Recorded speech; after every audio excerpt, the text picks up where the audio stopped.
हाँ तो दोस्तों, खेसारी लाल यादव का बवाल गाना बहुत तेज़ी से वायरल हो रहा है। इस गाने को अभी तक 6 घंटे हो चुके हैं रिलीज किए हुए, लेकिन 6 घंटे में 8 लाख इस पे व्यूज मिल चुका है और 70 लाख इस पे 70,000 मतलब इस पे लाइक मिल चुका है। इतना खतरनाक तरीके से एक गाना वायरल हो रहा है।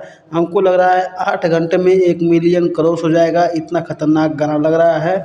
और इस गाने को गाए हैं खेसारी लाल यादव और शिल्पी राज। इस गाने में फ्यूचरिंग किए हैं खेसारी लाल यादव और नीलम गिरी। ये गाना तो बहुत खतरनाक हो गया है। अभी ये ट्रेंडिंग में आने वाला है, शाम तक हो सकता है ट्रेंडिंग में आ जाए। अभी पता नहीं कितना नंबर ट्रेंडिंग में आएगा, लेकिन आएगा ज़रूर। तब तक के लिए हम बता देना चाहते हैं आपको, ये गाना बहुत खतरनाक है और इसको खेसारी लाल यादव का इस अंदाज में इस गाने को गाए हैं कि इतना खतरनाक लग रहा है। मतलब न्यू म्यूजिक, न्यू मतलब इसका ट्रैक थोड़ा तो अच्छा ही है, लेकिन इसका जो लिरिक्स है वो भी गजब का है। और वीडियो क्वालिटी आ हा, क्या गजब है भाई। बहुत ही खतरनाक इसका मतलब वीडियो है। और खेसारी लाल यादव देखिए कहाँ से टंग के आ रहे हैं।